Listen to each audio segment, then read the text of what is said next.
Praise the Lord. ദൈവത്തിൻ്റെ അതിപരിശുദ്ധ നാമം വാഴ്ത്തപ്പെടുമാറാകട്ടെ.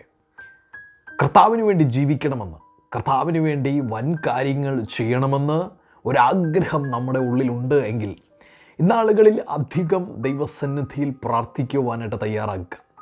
നമ്മെ ദൈവത്തിൻ്റെ കരങ്ങളിൽ ഉപയോഗിക്കപ്പെടുന്ന കരുത്തുറ്റ ആയുധങ്ങളാക്കി മാറ്റി ദൈവനാമ മഹത്വത്തിനായി, ദൈവരാജ്യത്തിൻ്റെ വ്യാപ്തിക്കായി നമ്മെ ഉപയോഗിക്കുവാനായിട്ട് ദൈവം ആഗ്രഹിക്കുകയാണ്.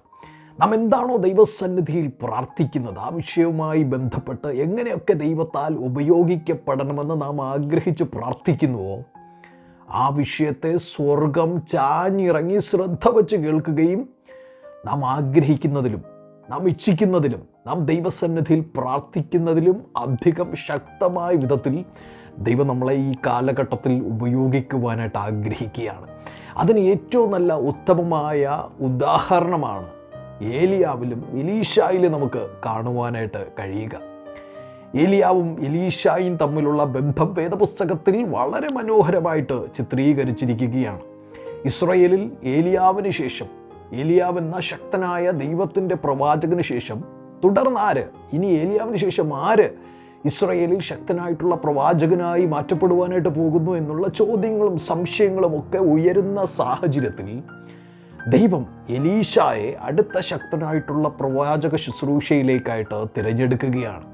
അങ്ങനെ എലീശായും ഏലിയാവും ദൈവത്താൽ കണക്ട് ചെയ്യപ്പെടുന്നു. പ്രത്യേകിച്ച് ദൈവം അതിനുള്ള സൂചന നൽകിയിരുന്നു. ഏലിയാവിൻ്റെ മരണം അല്ലെങ്കിൽ ഏലിയാവിൻ്റെ അവസാനം എപ്രകാരമായിരിക്കുമെന്നൊക്കെ ദൈവം ഏലിയാവിന് വ്യക്തമായിട്ടുള്ള സൂചനകൾ നൽകിയിരുന്നത് കൊണ്ട് ഏലിയാവിൻ്റെ അവസാന ദിവസങ്ങളിൽ, ഏലിയാവിൻ്റെ അവസാന നാളുകളിൽ, അവസാന നിമിഷങ്ങളിലുള്ള സാഹചര്യങ്ങൾ നാം പരിശോധിക്കുമ്പോൾ, പ്രത്യേകിച്ച് 2 രാജാക്കന്മാർ 2-ാം അധ്യായം നാം വായിക്കുമ്പോൾ എലീശായുടെ തീക്ഷ്ണതയെപ്പറ്റി നമുക്ക് കാണുവാനായിട്ട് കഴിയും. ഏലിയാവ് സ്വർഗത്തിലേക്ക് എടുക്കപ്പെടുവാനായിട്ട് പോകുന്നു. ഏലിയാവ് മരണം കാണാതെ സ്വർഗത്തിലേക്ക് എടുക്കപ്പെടുവാനായിട്ട് പോകുന്നു എന്നുള്ള ആ കാര്യം ബോധ്യമായ എലീശ ചെയ്യുന്ന ചില കാര്യങ്ങൾ നമ്മെ അതിശയിപ്പിക്കുന്നതാണ്. ആ സാഹചര്യത്തിൽ ഏലിയാവിനെ വിട്ടുമാറാതെ എലീശ ഏലിയാവിൻ്റെ പുറകെ നടക്കുകയാണ്. ഏലിയാവിനോട് ദൈവം ബഥേലിലേക്ക് പോകുവാനായിട്ട് പറഞ്ഞാൽ ഏലിയാവിൻ്റെ പിന്നാലെ എലീശായും ബഥേലിലേക്ക് പോകും. ഏലിയാവിനോട് ദൈവം യെരിഹോവിലേക്ക് പോകുവാനായിട്ട് പറഞ്ഞാൽ മടങ്ങിപ്പോകാതെ, ബഥേലിൽ തന്നെ നിൽക്കാതെ എലീശ യെരിഹോവിലേക്ക് ഏലിയാവിൻ്റെ കൂടെ കടന്നു പോകും. ഇനി യോർദാനും കടന്ന് അക്കരെ കടക്കണമെന്ന് പറഞ്ഞാൽ പോലും, യോർദാൻ മുങ്ങിച്ചാകുമെന്ന് പറഞ്ഞാൽ പോലും ഏലിയാവിനെ വിടാതെ എലീശ ഏലിയാവിൻ്റെ പിന്നാലെ പിന്തുടരുകയാണ്. കാരണം എലീശായ്ക്കൊരാഗ്രഹമുണ്ട്, എനിക്ക് ഈ ഏലിയാവിനെ പോലെ ദൈവത്തിനു വേണ്ടി നിൽക്കണം. എലീശായുടെ വാക്കുകളിൽ നിന്ന് തന്നെ നമുക്കത് ശ്രദ്ധിക്കാം. അങ്ങനെ അതിൻ്റെ 9-ാമത്തെ വചനത്തിലെത്തുമ്പോൾ 2 രാജാക്കന്മാർ 2-ാം അധ്യായം 9, അവർ അക്കരെ കടന്ന ശേഷം, യോർദാൻ മറികടന്ന് അക്കരെ കടന്ന ശേഷം ഏലിയാവ് എലീശയോട്, ഞാൻ നിങ്കൽ നിന്ന് എടുത്തുകൊള്ളപ്പെടും മുമ്പേ ഞാൻ നിനക്ക് എന്തു ചെയ്തു തരേണം, ചോദിച്ചു കൊള്ളുക എന്ന് പറഞ്ഞു. അതിന് എലീശ, നിന്റെ ആത്മാവിൽ ഇരട്ടി പങ്കെൻ്റെ മേൽ വരുമാറാകട്ടെ എന്ന് പറഞ്ഞു. നോക്കുക, അല്പം പോലും സങ്കോചം കൂടാതെ, അല്പം പോലും സംശയം കൂടാതെ എലീശ ഏലിയാവിനോട് ചോദിക്കുകയാണ്, നീ എടുത്തുകൊള്ളപ്പെടുന്നതിന് മുമ്പ് എൻ്റെ ആഗ്രഹം നീ ചോദിച്ചത് കൊണ്ട് ഞാൻ ഇങ്ങനെ പറയട്ടെ, നിൻ്റെ ആത്മാവിൽ, നിൻ്റെ അഭിഷേകത്തിൽ അതിൻ്റെ ഇരട്ടി പങ്ക് എനിക്ക് വേണമെന്ന് നിഷ്കളങ്കമായി ഏലിയാവിനോട് അപേക്ഷിക്കുന്ന എലീശയെയാണ് നമുക്ക് കാണുവാനായിട്ട് കഴിയുക. തൊട്ടടുത്ത വചനത്തിൽ ഏലിയാവ് മറുപടി പറയുകയാണ്, അതിനവൻ, നീ പ്രയാസമുള്ള കാര്യമാകുന്നു ചോദിച്ചത്. ഞാൻ നിങ്കിൽ നിന്ന് എടുത്തുകൊള്ളപ്പെടുമ്പോൾ നീ എന്നെ കാണുന്നുവെങ്കിൽ നിനക്ക് അങ്ങനെ ഉണ്ടാകും, അല്ലെന്നു വരികിൽ ഉണ്ടാകയില്ല എന്ന് പറഞ്ഞു.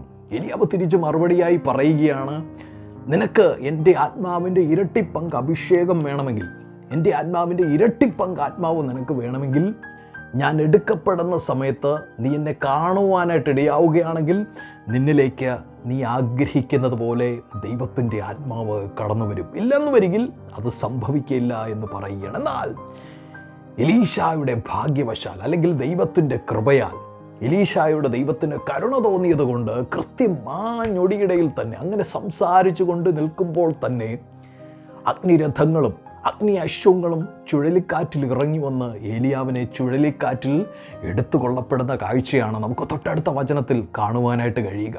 അങ്ങനെ എടുത്തുകൊള്ളപ്പെട്ട ഏലിയാവിൻ്റെ പുതപ്പ് എലീശായ്ക്ക് ലഭിക്കുകയും ആ പുതപ്പ് ഉപയോഗിച്ച് തൻ്റെ ആദ്യത്തെ അത്ഭുതം, ദൈവം തന്നിലൂടെ ചെയ്യുന്ന ആദ്യത്തെ അത്ഭുതം ആ യോർദാന് അരികെ തന്നെ നിന്നുകൊണ്ട് സംഭവിക്കുകയും ചെയ്യുന്നത് നമുക്ക് കാണുവാനായിട്ട് കഴിയും.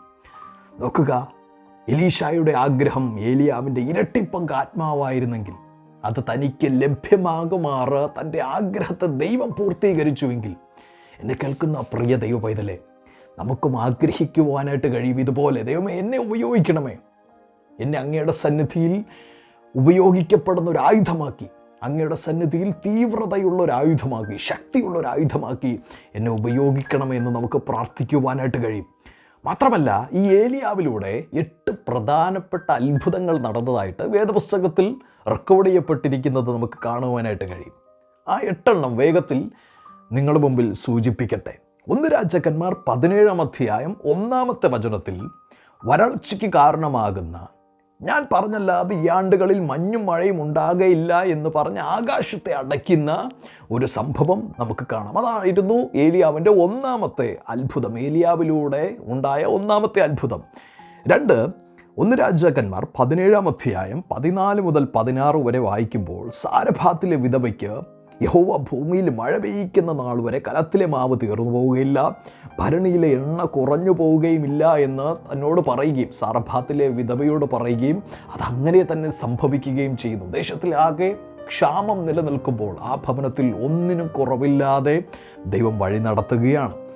3-ാമതായി 1 രാജാക്കന്മാർ 17-ാം അധ്യായം 22-23 വചനങ്ങൾ വായിക്കുമ്പോൾ, വിധവയുടെ മരിച്ചുപോയ മകനെ ഉയർപ്പിക്കുന്നത് നമുക്ക് കാണാം. 1 രാജാക്കന്മാർ 18-ാം അധ്യായം 25 മുതൽ 38 വരെയുള്ള വചനങ്ങളിൽ ബാലിൻ്റെ പ്രവാചകന്മാരെ തോൽപ്പിച്ചുകൊണ്ട് സ്വർഗത്തിൽ നിന്ന് തീയിറക്കി ദൈവശക്തിയെ ഏലിയാവ് തെളിയിക്കുകയാണ്.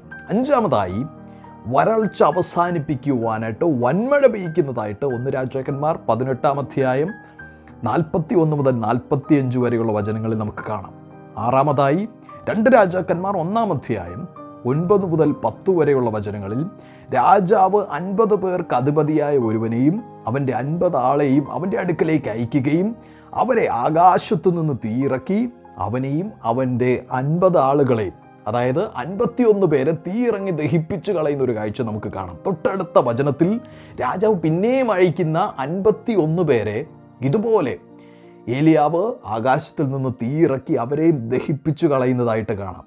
ഏറ്റവും ഒടുവിലായി 8-ാമതായി യോർദാനിൽ നദിയിലെ വെള്ളം വിഭാഗിച്ചുകൊണ്ട് 8-ാമത്തെ അത്ഭുതം ഏലിയാവിലൂടെ നടക്കുകയാണ്. അങ്ങനെ പ്രധാനപ്പെട്ട 8 അത്ഭുതങ്ങളാണ് ഏലിയാവിലൂടെ നടത്തപ്പെട്ടതായിട്ട് വേദപുസ്തകത്തിൽ നമുക്ക് കാണുവാനായിട്ട് കഴിയുക.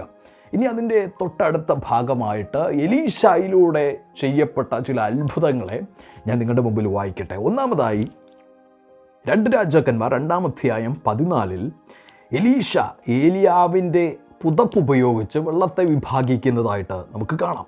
2 രാജാക്കന്മാർ 2-ാം അധ്യായം 19 മുതൽ 22 വരെയുള്ള വചനങ്ങളിൽ എരിഹോവിലെ ചീത്തയും ഗർഭനാശകവുമായ ജലാശയങ്ങളെ ഉപ്പുപയോഗിച്ച് അതിലെ വിഷാംശത്തെ മാറ്റിക്കളഞ്ഞുകൊണ്ട് ആ ജലത്തെ ശുദ്ധീകരിക്കുന്നത് നാം കാണുകയാണ്.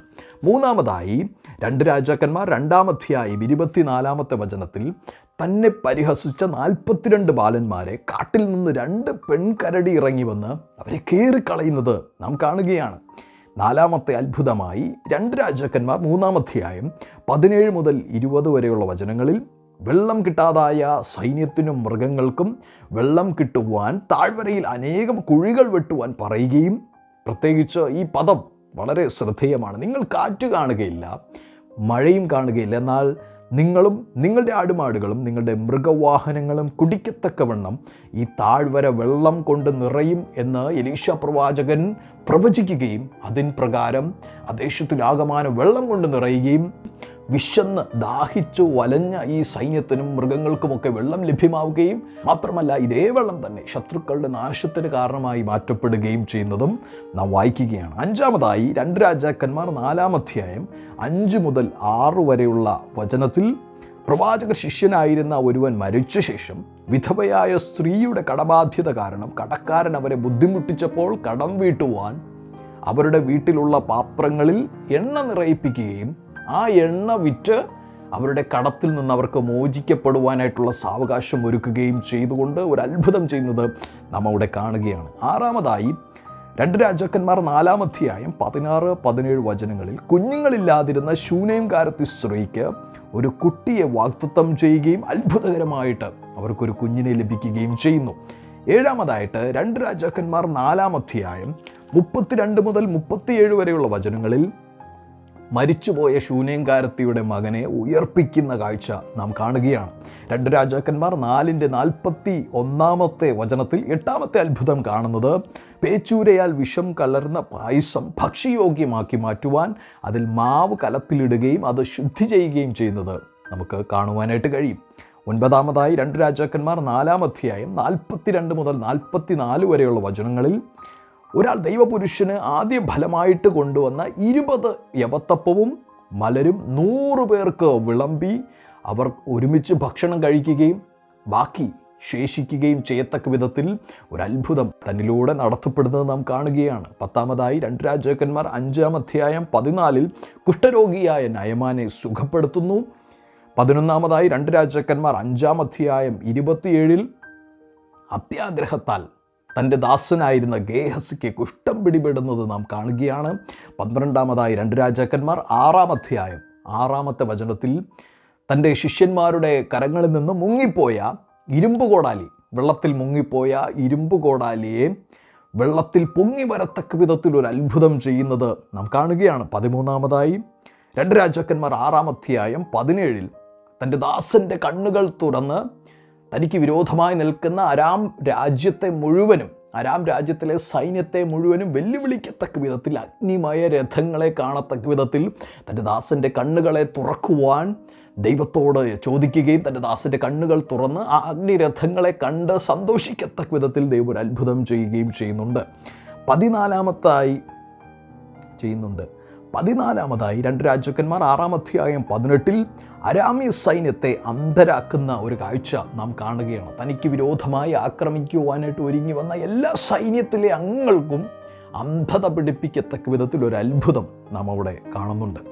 15-ാമതായി 2 രാജാക്കന്മാർ 7-ാം അധ്യായം 1-ാമത്തെ വചനത്തിൽ ശമര്യയിൽ ആഗമനം ബാധിച്ചിരുന്ന, അല്ലെങ്കിൽ ഇസ്രായേലിൻ്റെ തലസ്ഥാനമായിരുന്ന ശമര്യയിൽ ആഗമനം ബാധിച്ചിരുന്ന ക്ഷാമത്തിന് ഒരു അറുതി വരുത്തിക്കൊണ്ട് തന്നിലൂടെ ഒരു ശക്തമായിട്ടുള്ള പ്രവചനം പുറത്തു വരുന്നത് നാം കാണുകയാണ്. അങ്ങനെ 2 രാജാക്കന്മാർ 7-ാം അധ്യായത്തിൻ്റെ 1-ാമത്തെ വചനം പൂർത്തീകരിക്കപ്പെടുമ്പോൾ എലീശായുടെ 15 അത്ഭുതങ്ങൾ ഇതിനോടകം തന്നെ നാം കണ്ടു കഴിഞ്ഞു. തുടർന്ന് 2 രാജാക്കന്മാർ 7-ാം അധ്യായം 1-ാമത്തെ വചനത്തിൽ ഇങ്ങനെ ഒരു അത്ഭുതത്തിലൂടെ എലീശ പ്രവാചകൻ്റെ 15 അത്ഭുതങ്ങൾ നാം ഇതിനോടകം കണ്ടു കഴിഞ്ഞു. എന്നാൽ തുടർന്നങ്ങോട്ട് നാം വായിക്കുമ്പോൾ തുടർന്നുള്ള 6 അധ്യായങ്ങൾക്ക് ശേഷം, അതായത് 2 രാജാക്കന്മാർ 13-ാം അധ്യായം അതിൻ്റെ 20-ാമത്തെ വചനത്തിൽ ഇങ്ങനെ നാം വായിക്കുകയാണ്: എന്നാൽ എലീശ മരിച്ചു, അവർ അവനെ അടക്കം ചെയ്തു. നോക്കുക, എലീശായുടെ ജീവിതത്തിൽ ഇതിനോടകം തന്നെ നടത്തപ്പെട്ട 15 അത്ഭുതങ്ങളുടെ ലിസ്റ്റ് ഞാൻ നിങ്ങളെ വായിച്ചു കേൾപ്പിച്ചു. ഓർപ്പിച്ചതുപോലെ ഏലിയാവിലൂടെ പ്രധാനപ്പെട്ട 8 അത്ഭുതങ്ങളാണ് നാം കണ്ടത്. 8 അതിശയ പ്രവർത്തികൾ തന്നിലൂടെ ദൈവം ചെയ്തതാണ് നാം കണ്ടത്. എന്നാൽ തൻ്റെ ശിഷ്യനായിരുന്ന എലീശ ദൈവത്തോട് പ്രാർത്ഥിച്ചത് ഇപ്രകാരമായിരുന്നു: ദൈവമേ, എനിക്ക് ഏലിയാവിൻ്റെ ഇരട്ടി പങ്ക് ആത്മാവ് വേണം. അപ്പോൾ നമുക്കൊരു ചോദ്യം ഉദിക്കുവാനായിട്ട് സാധ്യതയുണ്ട്. എലീശ ദൈവത്തോട് പ്രാർത്ഥിച്ചതുപോലെ 8 അത്ഭുതങ്ങൾ ചെയ്ത ഏലിയാവിൻ്റെ ജീവിതത്തിനോട് അതിൻ്റെ ഇരട്ടി വേണമെന്ന് താൻ ആഗ്രഹിച്ചെങ്കിൽ 16 അത്ഭുതങ്ങൾ നടക്കണമല്ലോ. എന്തുകൊണ്ട് 16 നടന്നില്ല, 15ഓടുകൂടെ അവസാനിച്ചു എന്നുള്ള ചോദ്യം ഉദിക്കുന്നിടത്താണ് തൊട്ടടുത്ത വചനത്തിൽ എലീശായുടെ അടക്കത്തിന് ശേഷം സംഭവിക്കുന്ന ഒരു കാര്യം 2 രാജാക്കന്മാർ 13-ാം അധ്യായം 21 മുതലുള്ള വചനങ്ങളിൽ നാം കാണുകയാണ്. എന്താണ് അവിടെ സംഭവിക്കുന്നത്? നോക്കുക, എലീശ മരിച്ചതിന് ശേഷം 20-ാമത്തെ വചനത്തിൽ എലീശ മരിച്ചതിന് ശേഷം എലീശായെ അടക്കം ചെയ്തു. അതിനുശേഷം ഏകദേശം 1 വർഷം കഴിഞ്ഞു. തൊട്ടടുത്ത ഭാഗത്ത് ഇങ്ങനെ നാം കാണുന്നു: പിറ്റേ ആണ്ടിൽ മോവാബ്യരുടെ പടക്കൂട്ടങ്ങൾ ദേശത്തെ ആക്രമിച്ചു. അപ്പോൾ എലീശ മരിച്ചു, എലീശായുടെ ബോഡി അടക്കം ചെയ്തിരിക്കുകയാണ്. അതിനുശേഷം 1 വർഷം കഴിഞ്ഞപ്പോൾ സ്വാഭാവികമായി എലീശയുടെ ബോഡി മണ്ണിനോട് അലിഞ്ഞു ചേരുവാനായിട്ട് തുടങ്ങി. വെറും അസ്ഥികൂടം മാത്രം ആ മണ്ണിൽ അവശേഷിക്കുമ്പോൾ പെട്ടെന്നൊരിക്കൽ മോവാബി ദേശം ഈ ഇസ്രായേലിനെ ആക്രമിക്കുവാനായിട്ട് കടന്നു വരികയാണ്. ആക്രമിക്കുവാനായിട്ട് കടന്നു വരുന്ന ദിവസം തന്നെ ആ എലീശായെ അടക്കം ചെയ്ത സ്ഥലത്തിന് സമീപത്തായിട്ട് മറ്റൊരു സംഭവം നടക്കുന്നുണ്ട്. മറ്റൊരു സംഭവം ഇതാണ്: മറ്റൊരു മനുഷ്യൻ മരിക്കുകയും ആ മരിച്ച മനുഷ്യനെ അടക്കം ചെയ്യുവാനായിട്ട് ഒരു കൂട്ടം പേർ ആ ഭാഗത്ത് ഒരുമിച്ച് കൂടി നിൽക്കുകയാണ്. അങ്ങനെ ഇസ്രായേലിയർ ആ മനുഷ്യനെ അടക്കം ചെയ്യുവാനായിട്ട് ഒരുമിച്ച് കൂടി നിൽക്കുമ്പോഴാണ് മോവാബ്യർ ഈ ദേശത്തെ ആക്രമിക്കുവാനായിട്ട് കടന്നു വരുന്നത്. ഈ മരിച്ച മനുഷ്യനെ അടക്കുവാനായിട്ട് ഒരുമിച്ച് കൂടിയിരുന്ന ജനം ഈ മോവാബി സൈന്യത്തെ കാണുകയും അവർ പേടിച്ചോടുകയും ചെയ്യുന്നതിനിടയിൽ ആ മരിച്ചു കിടന്ന മനുഷ്യനെ ഈ എലീശായുടെ ശവശരീരം അടക്കിയിരുന്ന, അല്ലെങ്കിൽ എലീശായുടെ അസ്ഥികുടം മാത്രം ബാക്കിയുള്ള ആ ഭാഗത്തേക്ക് വലിച്ചെറിയുകയും മറ്റുള്ളവർ ഓടിപ്പോവുകയും ചെയ്യുകയാണ്. എന്നാൽ അവിടെ സംഭവിക്കുന്ന ഒരു അത്ഭുതം നാം ഇങ്ങനെ കാണുകയാണ്. 21-ാമത്തെ വചനം: ചിലർ ഒരു മനുഷ്യനെ അടക്കം ചെയ്യുമ്പോൾ ഒരു പടക്കൂട്ടത്തെ കണ്ടിട്ട് അയാളെ എലീശാവിൻ്റെ കല്ലറയിലിട്ടു. അവൻ അതിൽ വീണ് എലീശായുടെ അസ്ഥികളെ തൊട്ടപ്പോൾ ജീവിച്ച് കാലൂന്നി എഴുന്നേറ്റു. എലീശായുടെ ജീവിതത്തിൽ നടന്ന പ്രധാനപ്പെട്ട 15 അത്ഭുതങ്ങൾ നാം കണ്ടു.